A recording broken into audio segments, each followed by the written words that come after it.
अगर ईरान पर एटमी हमला हो गया तो पाकिस्तान समेत पूरी दुनिया इसके असरात से बच नहीं सकेगी।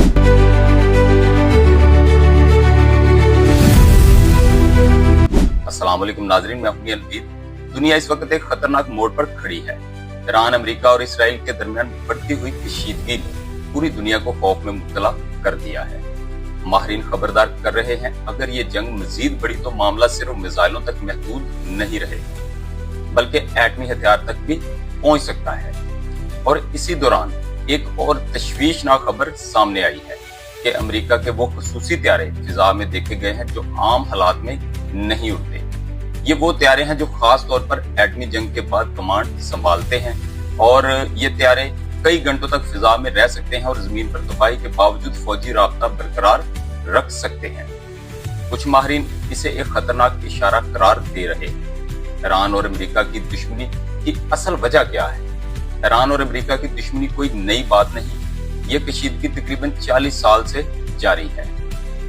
1979 में ईरान में इंकलाब आया और इसके बाद ईरान ने अमेरिका की पॉलिसियों की सख्त मुखालफत शुरू कर दी। इसके बाद पाबंदियां, खुफिया हमले, साइबर वार और प्रॉक्सी जंगें मुसलसल जारी रही।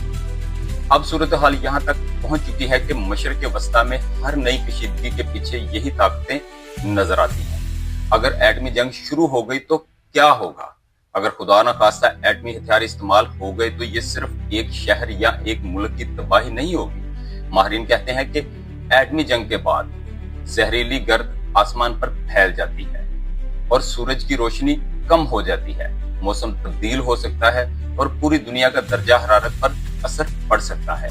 इसे बाद साइंसदान न्यूक्लियर विंटर भी कहते हैं, यानी ऐसा सर्द मौसम जो एटमी धमाकों के बाद पैदा हो सकता है। पाकिस्तान पर इसका क्या असर पड़ सकता है? अगर ईरान पर एटमी हमला होता है तो पाकिस्तान बराह रास्त जंग में शामिल ना भी हो, फिर भी असरात यहाँ तक पहुंच सकते हैं। मसलन फिजा में फैलने वाली रेडिएशन, मुआशी बहरान, तेल की कीमतों में इजाफा और खित्ते में शदीद अदम इस्तेहकाम। इसलिए माहिरीन कहते हैं कि ऐसे हालात में अवाम को भी कुछ बुनियादी एहतियाती तदाबीर मालूम होनी चाहिए। अगर एटमी हमला हो जाए तो क्या करें? सबसे पहली बात, घबराने की बजाय फौरन महफूज जगह तलाश करें। अगर मुमकिन हो तो घर के अंदर जाएं, दरवाजे खिड़कियां बंद कर दें, बाहर की हवा को अंदर आने से रोकें। घर में कितने दिन रहना चाहिए? एटमी धमाके के बाद सबसे ज्यादा खतरनाक वक्त पहले 48 घंटे होते हैं, इसलिए बेहतर यही है कि कम से कम 2 से 3 दिन घर के अंदर रहें। अगर हालात ज्यादा खराब हो तो 1 हफ्ते तक बाहर निकलने से गुरेज करें। खाने पीने में इस्तेमाल क्या करना चाहिए? ऐसे हालात में सबसे महफूज चीजें वो होती हैं, मसलन बोतल बंद पानी, डब्बा बंद खुराक, पैकेट वाला खाना, खुली सब्जियां, बारिश का पानी या बाहर की रखी हुई खुराक इस्तेमाल ना करें, क्योंकि इस पर रेडिएशन वाली गर्द जम सकती है। अगर बाहर जाना जरूरी हो जाए, अगर किसी मजबूरी में बाहर निकलना पड़ जाए तो पूरे जिस्म को ढांप लें। मास्क या कपड़ा मुंह पर रखें, सर को भी ढांपें और जब घर वापस आएं तो फौरन कपड़े तब्दील करें, नहाएं और कपड़ों को अलग से धोएं।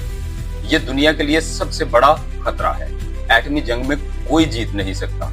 अगर दुनिया की बड़ी ताकतों ने होश के नाखून ना लिए तो एक एटमी धमाका सिर्फ एक शहर नहीं बल्कि पूरी इंसानियत को मुतासर कर सकता है।